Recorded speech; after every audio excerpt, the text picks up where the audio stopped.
జగన్మోహన్ రెడ్డి బయటకు వస్తుంటే జనాలు ఎందుకని ఎంత ఎక్కువగా వస్తున్నారు? ఆయన అంటే అభిమానం, ప్రజల మనిషి ఆయన.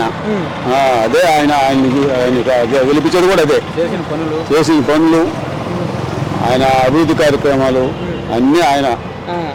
ప్రజల నాయకుడు జగన్ కాదు చంద్రబాబు గారు అని పవన్ కళ్యాణ్ గారు చెప్తున్నారే. ఎవరికి సంబంధం లేదు అసలు, వాళ్ళు అంతవరకే. ఆ ఈవీఎంల వాళ్ళు నిజమైన జనాల్లో ఉన్న నాయకుడు ఈయన ఒక్కడే, అంతే. జనాల నాయకుడు జగన్. మరి వాళ్ళు నాయకులు కదా అసలు, వాళ్ళంటే ఈవీఎంలు. అదేనా వాళ్ళ పేరు? అంతే, ఈవీఎంల నాయకులు. కానీ మమ్మల్ని కావాలని ఎన్నుకున్నారు, జగన్ పరిపాలన నచ్చగా అని అంటున్నారు వాళ్ళు. 18 సీట్లకి ఎంత వచ్చింది పర్సంటేజ్?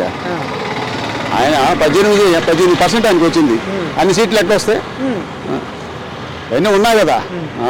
అయితే జగన్ 10 సీట్లు, మరి 40% ఎట్లా వచ్చింది? 11 సీట్లే వచ్చిందేమో, 40% ఎట్లా వచ్చింది దానికి? ఇవన్నీ ఆలోచిస్తారా ఒక సామాన్యుడు? ఖచ్చితంగా ఆలోచిస్తారు. ఇప్పుడు ఆలోచిస్తారు, అంతకుముందు ఆలోచలేదు. కానీ ఇప్పుడు ఉంది ఏది ఒక్కటి కూడా లేదు కదా. రైతు భరోసా లేదు, అమ్మఒడి కొంతమంది వేసాడు, కొంతమందికి వేయలేదు, కొంతమందికి 6,000, కొంతమందికి 8,000, ఈ విధంగా చేసాడు. త్వరలో రైతు భరోసా ఇచ్చేస్తాను ఆడవాళ్ళకి అయితే. ఏది రైతు భరోసా అయితే సంవత్సరం అయిపోయింది కదా, ఇప్పుడు ఎప్పుడు వేస్తారు? మళ్ళీ త్వరలో అంటున్నారు. అన్ని త్వరలోనే, అన్ని త్వరలోనే. 50 రూపాయలు, నాకు 62, ఇంతవరకు పెన్షన్ లేదు.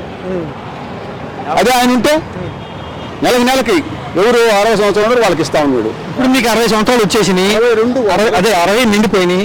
పెన్షన్ అడుగుతుంటే ఏమంటున్నారు? గ్రామాల్లో కూటమి నాయకులు తీసుకోవట్లేదు, వాళ్ళు సచివాలయంలో తీసుకోవట్లే. నాయకులు ఏమంటున్నారు? ఓట్ల కోసం వచ్చిన నాయకులే కనపట్లేదు అసలు. ముందడుగు అంటున్నారు, కింద అడుగు వెనకడుగు అంటున్నారు, ఏ నాయకుడు రావట్లే, ఇంటింటికి రావట్లేదు ఎమ్మెల్యే. మరి బాగా జనాలు మమ్మల్ని ఆదరిస్తున్నారని చెప్తున్నారు వాళ్ళు. ఉంటారు, చెప్పుకుని దానికి ఏముందిలే. ఇప్పుడు జనాలు చూసే కదా, ఎవరు ఏమి డబ్బులు పెట్టుకోవాలా, స్వచ్ఛందంగా వచ్చినాం. వైసీపీ వెళ్ళి తిరగట్లేదు జనాల మధ్యన, మేమేమంటున్నాం అని అంటున్నారు వాళ్ళు. మేమందరం వైసీపీ. సూర్పేట కానీ నడిచి వచ్చాం, పోలీసులు ఆపేస్తే. అంత దూరం నడిచి రావాల్సిన అవసరం ఏంటి మీకు? అభిమానం ఆయన చేస్తున్నాడు, అంతకుముందు చేశాడు. మా భార్యకి 18,000 వచ్చింది 4 సంవత్సరాలు, నాకు రైతు భరోసా పడింది, పిల్లకాయలకి పడ్డది. మీ ఇంట్లో ఆడవాళ్ళకి 18,000 ఇవ్వాలంటే ఈ రాష్ట్రాన్ని అమ్మేయాలని అచ్చెన్నాయుడు గారు అంటున్నారే. అంతకుముందు చెప్పారు కదా, మీరు శ్రీలంక అయిపోతుందని చెప్పారు కదా. మీరు ఎట్లా చేసిన ఇప్పుడు 1,86 కోట్లు ఎట్లా ఇచ్చారు? 186 కోట్లు 13 నెలలకి ఎట్లా చేశారు అప్పు? రాష్ట్ర భవిష్యత్తు కోసం, రాజధాని నిర్మాణం కోసం, డెవలప్మెంట్ కోసం అని అంటున్నారే. అప్పులంటే చెయ్యి, నువ్వు దాన్ని చెయ్యి, దీన్ని కూడా చెయ్యి. అసలు జనాలకు అభివృద్ధి లేకుండా చేసేస్తున్నావు కదా. అసలు అధికారి జనాభా అభివృద్ధి కాదు, జనాభివృద్ధి కాదు, రాజధాని కట్టడం, లేకపోతే కంపెనీలు తీసుకురావడం, లక్షల కోట్ల పెట్టుబడులు వచ్చేస్తున్నాయి. చంద్రబాబు గారిని చూసే వస్తున్నాయి, జగన్ చూసి వెళ్ళిపోయినాయి ఇవన్నీ అన్నారు. అయితే ఎందుకంటే వాళ్ళు సింగపూర్లో రాలేదు కదా, వాళ్ళు ఇద్దరు మేము రాము అక్కడికి అని చెప్పారు. ఎందుకు రావట్లేదు? వాళ్ళు చెప్పారు కదా, మేము అక్కడికి వచ్చి ఎప్పుడు చేయలేము, మేము రాలేమని చెప్పారు కదా. మరి ఎందుకు రాలేదు?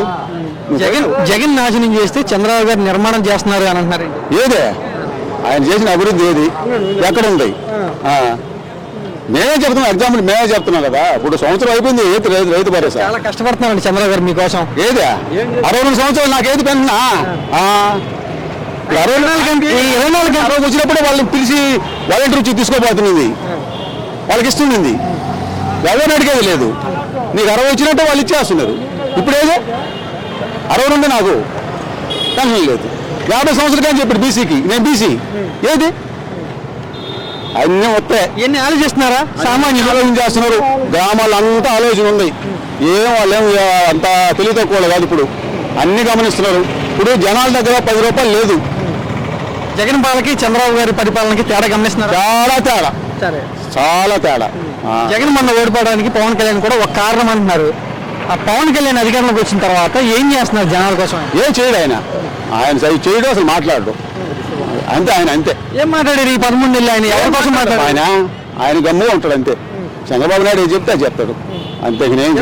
పవన్ కళ్యాణ్ ప్రసంగం ఎలా ఉండేది? అబ్బా ఆయన రెచ్చగొట్టేసిల్లా, తొక్కేస్తాను, నరికేస్తాను, అవన్నీ ఎందుకు? ఇప్పుడు ఒక దళిత మహిళలు ఎంతమంది కూడా గుర్రాలు కదా, గుర్రాలని ఊర్లో 14 మంది రేపు చేశారు ఆ అమ్మాయిని.